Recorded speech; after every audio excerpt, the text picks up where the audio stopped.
Kakak akan menjelaskan tentang hidrat atau air kristal. Di video sebelumnya terdapat rumus senyawa molekul yaitu MgSO4, 7H2O, CaSO4, titik 2H2O. Yang ini, senyawa ini itu merupakan rumus dari senyawa garam Inggris. Sedangkan CaSO4 titik 2H2O itu adalah rumus senyawa dari gipsum. Kedua contoh senyawa ini itu termasuk hidrat atau air kristal. Jadi dalam kehidupan sehari-hari kita sering menjumpai apa itu hidrat. Contohnya garam Inggris. Jadi fungsinya untuk apa? Garam Inggris itu sebagai obat pencahar bisa, untuk menghilangkan stres juga bisa. Kemudian contoh lagi gipsum, itu juga dalam kehidupan sehari-hari kita juga sering melihat loh adik-adik. Contohnya apa? Adalah untuk bahan membuat bangunan. Sekarang apa sih hidrat itu? Kalau hidrat dari dua senyawa ini, hidrat itu adalah mengandung apa ini? Air. Jadi kakak tulis ya, hidrat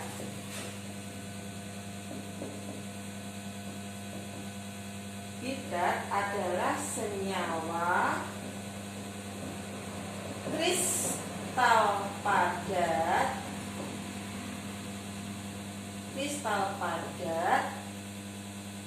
yang mengandung molekul air. Jadi hidrat itu adalah senyawa kristal padat yang mengandung molekul air. Contohnya MgSO4 7H2O. Artinya apa ini? Satu molekul MgSO4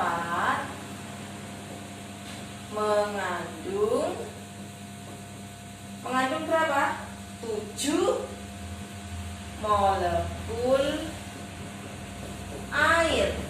Nah, gini ya. Jadi satu molekul MgSO4 mengandung 7 molekul air. Contohnya lagi, CaSO4 titik 2H2O.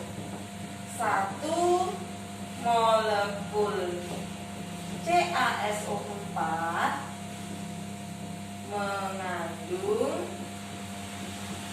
mengandung berapa? 2 molekul air. Ini ya. Jadi setiap satu molekul mengandung berapa air gitu. Jadi di sini setiap yang dinamakan dengan senyawa hidrat itu pasti memiliki molekul air. Kemudian contoh kalau kita gambar, jadi kalau hidrat kita digambar itu contohnya tadi CaSO4 ya. Jadi ada CaSO4, ini satu molekul CaSO4 itu dia mengikat 2 molekul air ini.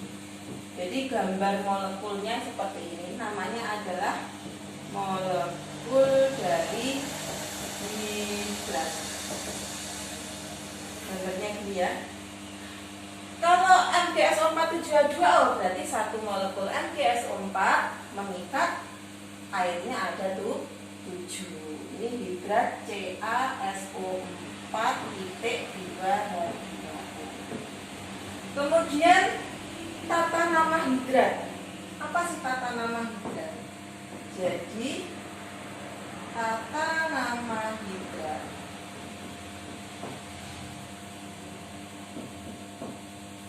untuk penamaan hidrat itu yang pertama kali harus kita pahami itu adalah penamaan garamnya atau penamaan kristal padatnya.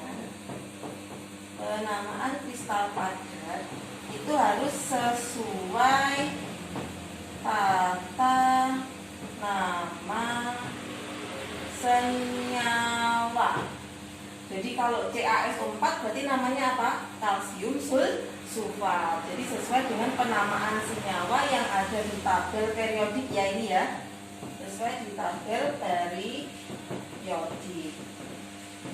Kemudian yang kedua, tanda dari air, jumlah air.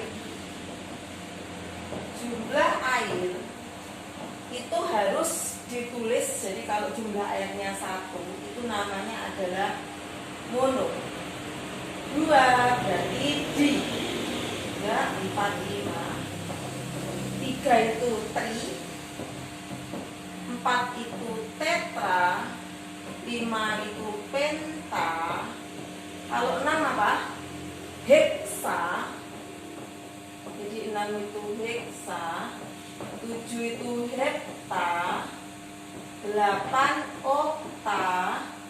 9 nona. 10 deka. Nah, dari sini kita dapat memberi atau menyimpulkan tata nama senyawa hidrat. Contohnya,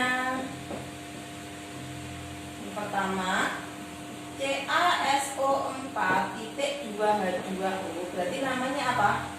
Ini kan di tabel periodik Ca itu namanya adalah kalsium. Berarti ini namanya adalah kalsium.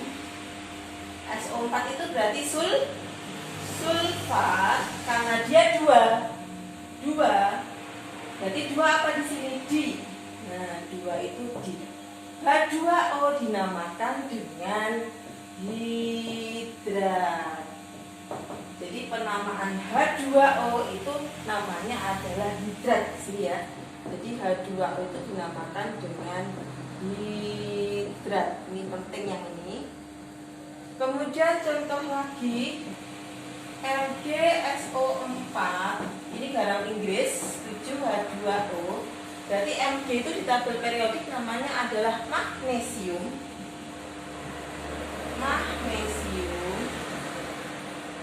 SO4 apa? Sulfat. 7 di sini apa? Hepta. Airnya namanya adalah hidrat. Jadi sekarang kita bisa menamai. Kalau gipsum itu namanya adalah kalsium sulfat dihidrat. Kalau garam Inggris namanya adalah magnesium sulfat heptahidrat. Struktur hidrat. Struktur hidrat berarti kristal pada titik XH2O. Jadi di sini ada kristal padat, kemudian ada XH2O. Di sini X adalah menandakan jumlah air, ya. Jadi XH2O di sini, X-nya ini menandakan yaitu jumlah airnya. Kemudian ciri-ciri hidrat. Jadi pada saat terjadi reaksi hidrat, reaksinya, jadi kristal padat titik XH2O hidrat ini direaksikan. Pada saat reaksi itu dipanaskan, maka nanti yang terjadi adalah kristal padat plus, di sini kurang, plus XH2O. Jadi saat dipanaskan, kristal ini akan menjadi kristal padat plus XH2O. Bagaimana prosesnya? Misal kakak di sini punya hidrat CaSO4.2H2O. Ini namanya adalah hidrat. Kemudian hidrat ini dipanaskan. Kalau sesuatu dipanaskan, pasti airnya akan menguap. Jadi air di sini menguap.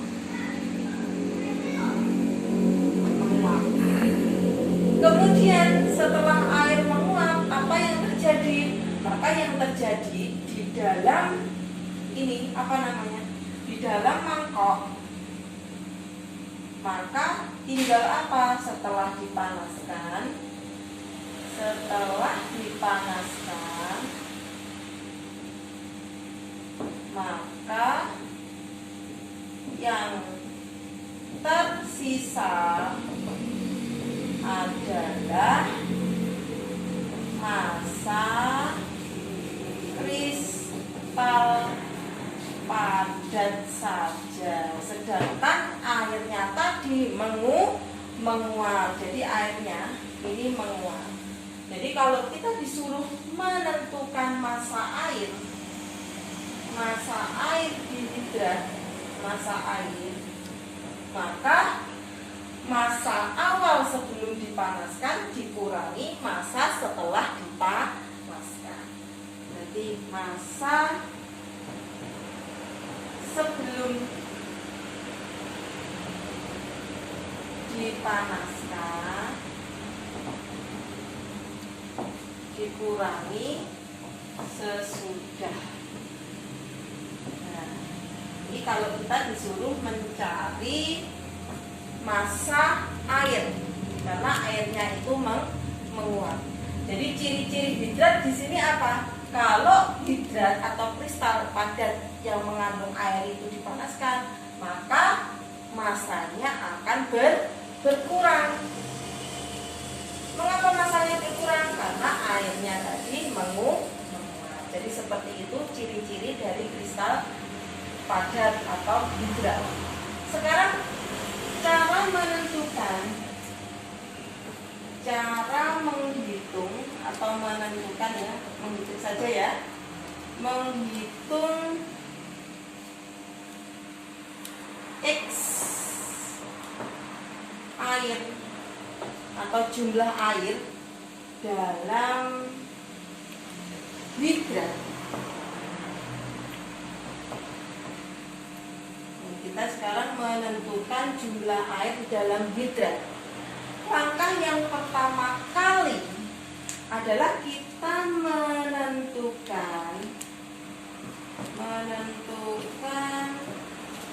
massanya, padatan, dan massa air. Jadi padatannya terserah ya, bisa CaSO4, bisa MgSO4, bisa CuSO4, tergantung di soal padatannya. Dan menentukan massa air atau massa hidrat. Kemudian yang kedua, setelah menentukan massa, kita adalah menentukan mol padatan atau kristal padat ya, dan mol air. Jadi menentukan padatan kristal dan menentukan mol air. Kita ingat ya, mol itu apa? Mol itu adalah massa dibagi mR. Ini harus diingat ya adik-adik ya. Kemudian yang ketiga, setelah menentukan mol padatan dan mol air, kita membandingkan di sini perbandingan mol padatan dan mol air.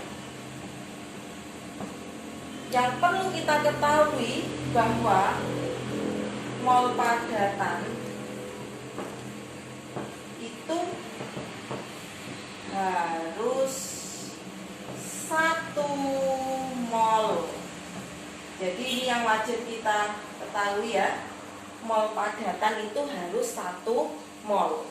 Untuk mol airnya tinggal menyesuaikan dengan mol padatan. Untuk itu kita langsung ke contoh soal saja. Sekarang langsung ke contoh soal ya.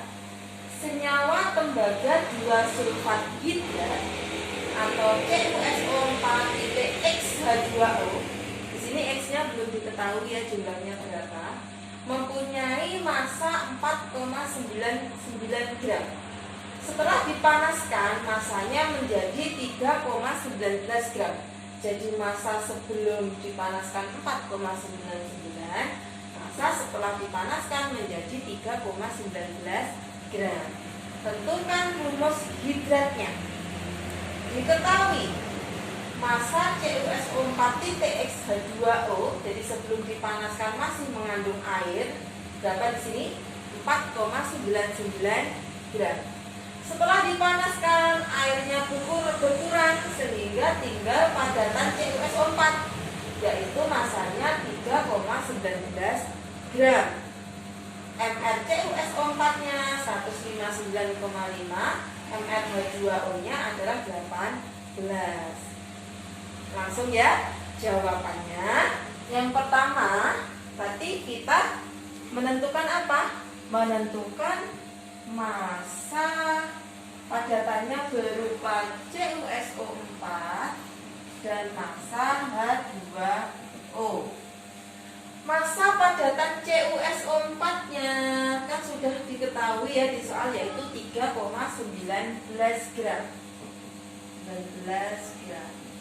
Kalau massa airnya, massa air itu adalah massa sebelum dipanaskan dikurangi massa sesudah dipanaskan, berarti 4,99 dikurangi 3,19. Berapa di sini? Massa H2O-nya adalah 1,8 gram. Ya, massa H2O-nya 1,8 gram.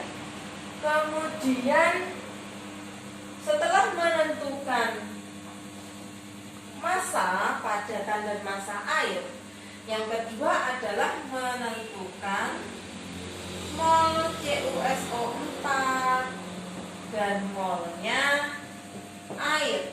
Jadi di sini massa CuSO4 dibagi mR CuSO4, yang di sini massa air dibagi mR-nya air.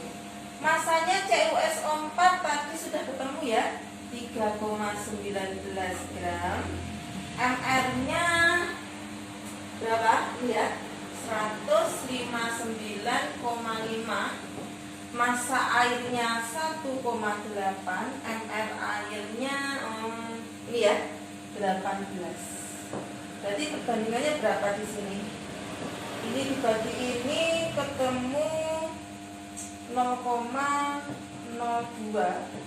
1,8 ketemu 0,1. Kemudian yang ketiga, menentukan perbandingan mol padatan dan mol air. Jadi perbandingannya berapa di sini? Mol CuSO4 dibanding mol air, berarti 0,02 banding 0,1. Supaya CuSO4-nya itu jadi 1 mol, caranya bagaimana? Berarti 0,02 itu dibagi 0,02, ini juga dibagi 0,02, berarti tinggal 1 banding 5 ya. 0,1 dibagi 0,02 itu 5. Untuk yang padatan itu harus 1 mol, karena pada pembahasan awal tadi artinya CuSO4.H2O itu artinya adalah 1 mol padatan mengandung berapa molekul air, gitu ya. Jadi untuk padatan kristal di sini harus 1 mol, harus perbandingannya itu 1. Untuk airnya tinggal mengikuti. Kalau di sini dibagi 0,02 berarti airnya harus dibagi 0,02.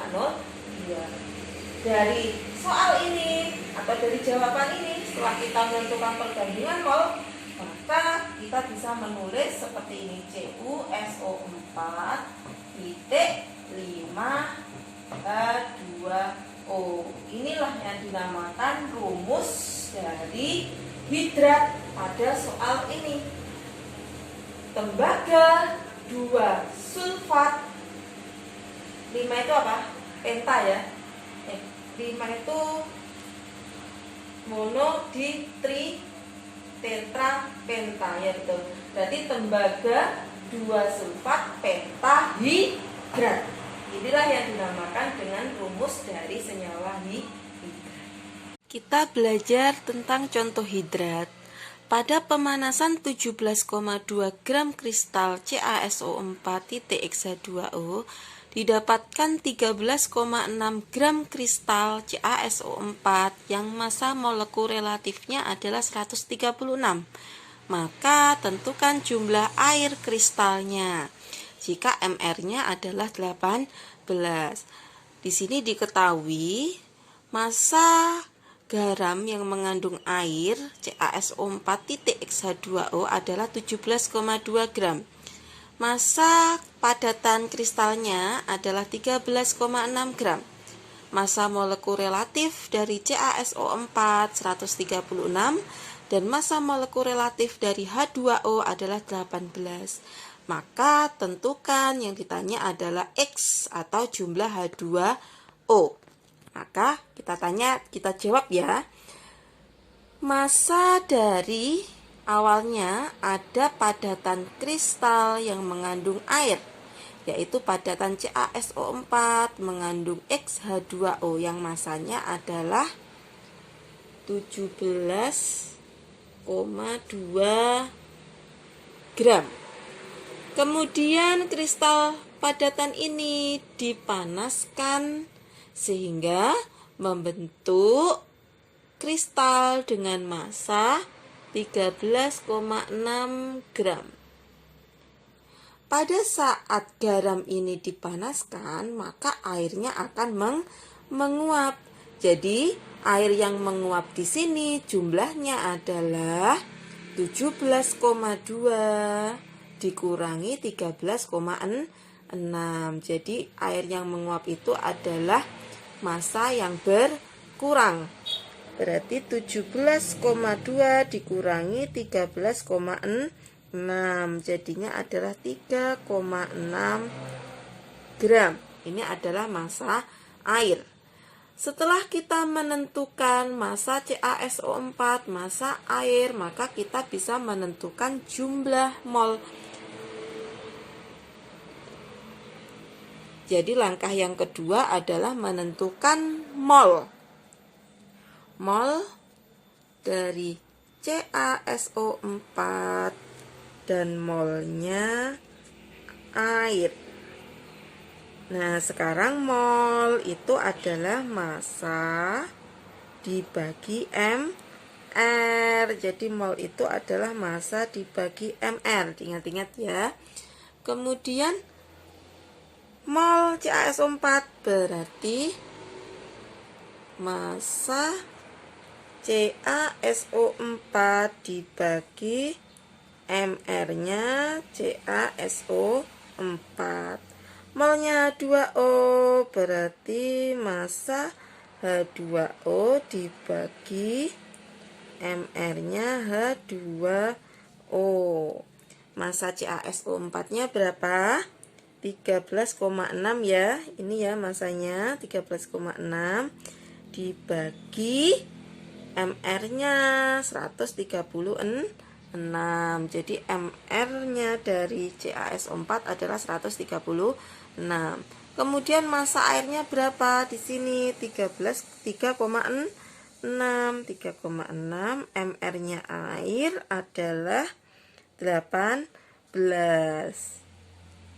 13,6 dibagi 136, 0,1 mol. Air 3,6 dibagi 18, 0,2 mol. Jadi kita bisa menentukan mol CaSO4 dan mol H2O. Kemudian langkah yang ketiga, membandingkan molnya. Jadi membandingkan mol CaSO4 dan H2O. 0,1 mol, H2O-nya 0,2 mol. Maka perbandingan sederhananya ini dibagi 0,1 jadi 1, 0,2 dibagi 0,1 jadi 2. Berarti kita bisa memperoleh yaitu CaSO4 jumlah H2O-nya ada 2. Jadi kesimpulannya setiap satu mol CaSO4 terdapat 2 molekul air. Jadi di sini X-nya, X itu jumlahnya adalah 2. Jadi jumlah molekul air 2 itu jumlah airnya. Nah, berarti adik-adik, kristal CaSO4 itu mengandung 2 molekul air setiap satu molekulnya.